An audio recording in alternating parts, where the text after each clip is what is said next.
பெரிய படம் பண்ணாதான் இங்க பெரிய ஆளு. ஒரு இன்டர்வியூல கூட நான் சொல்லியிருந்தேன், you are not relevant until you be a part of a big film. That's the impact it had on me that I chose for big films. Okay. I remember turning down couple of big films at the initial point of my career saying heroine ku vela illa.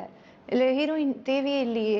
I remember the producer saying he offered me 3 films. அந்த 2 படத்துல ஹீரோயினுக்கு வேலையே இல்லை sir. படம் release ஆகி ஒரு 2 நாள் சொல்லுவாங்களா ஹீரோயினுக்கு வேலை இல்லைன்னு. ஆனா படம் ரிலீஸ் ஆகுற வரைக்கும் அந்த படத்தோட ஹீரோயின் அப்படின்னு அது உனக்கு ஒரு மைலேஜ் கொடுக்கும். அன்னைக்கு இருந்த எனக்கு ஐ was able to yeah he said that இந்த ஹீரோவுடைய படம் அப்படிங்கிற அந்த ப்ரமோஷன், அந்த விசிபிலிட்டி, அன்னைக்கு I was able to turn down the offer. ஸ்விட்ச் பண்ணா after 5, 6, 7 films they don't care if Omana Penne is a hit or not. Have to be a part of big film. அதுக்கப்புறம் comes you have to be a part of big successful films வந்து அதுக்கப்புறம் வர ஆரம்பிச்சது. அதுல வந்து எனக்கு யானை ஒர்க்ட் அவுட் வெல், 10 தலை worked out well. You have to be a part of big films to be relevant. Unfortunately எனக்கு அது தெரியல. மற்ற தெலுங்குலையும் தமிழ்லையும் அப்படிதான் நினைக்கிறேன் நான். மலையாளம்ல அந்த மாதிரி கிடையாது. that is what decides your position here. அப்படிங்கும்போது அதுல முடிஞ்ச வரைக்கும் நல்ல ஸ்கிரிப்டை சூஸ் பண்றது. if you are offered good roles you can be considered lucky.